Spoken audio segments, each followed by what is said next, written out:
Vous avez certainement vu cette vidéo virale du sauvetage d'un enfant suspendu dans le vide par un jeune homme escaladant de façon époustouflante cet immeuble.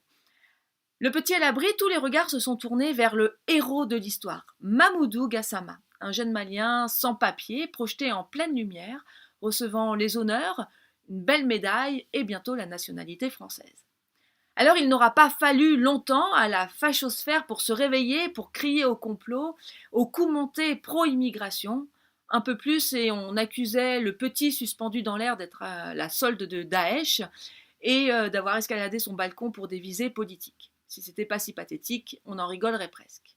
Il n'aura pas fallu longtemps non plus pour se tourner vers le père de l'enfant, celui qui l'avait laissé tout seul à la maison, sans surveillance, qui était parti faire des courses, et qui, selon les informations, serait finalement parti à la chasse aux Pokémon.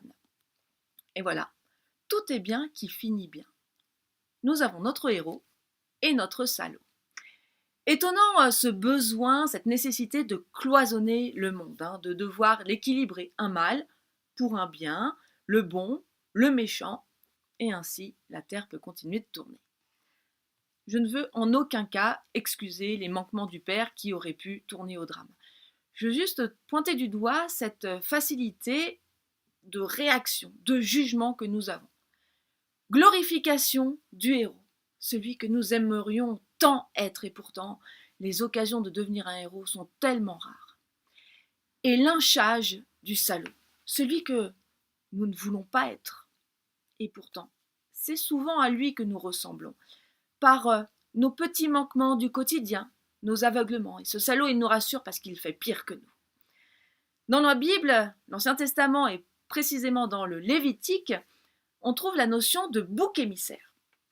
Le grand prêtre impose les mains sur un bouc vivant, il met sur lui tous les péchés, toutes les fautes du peuple, et il l'envoie au désert. Loin des yeux, loin du cœur, les fautes s'évanouissent avec le bouc. Eh bien, là, nous avons notre bouc avec le père de l'enfant. Nous nous déchargeons dessus et notre conscience est sauve. Nous pouvons de nouveau engranger mauvaises pensées, vil comportement, en attendant le prochain héros, mais surtout le prochain salaud du quotidien, qui pourra se charger de toutes nos défaillances, nous libérer une nouvelle fois. Et si, tout simplement, nous nous contentions de vivre en cohérence avec nos valeurs, sans attendre le prochain bouc pour nous décharger, pour comparer, pour nous rassurer.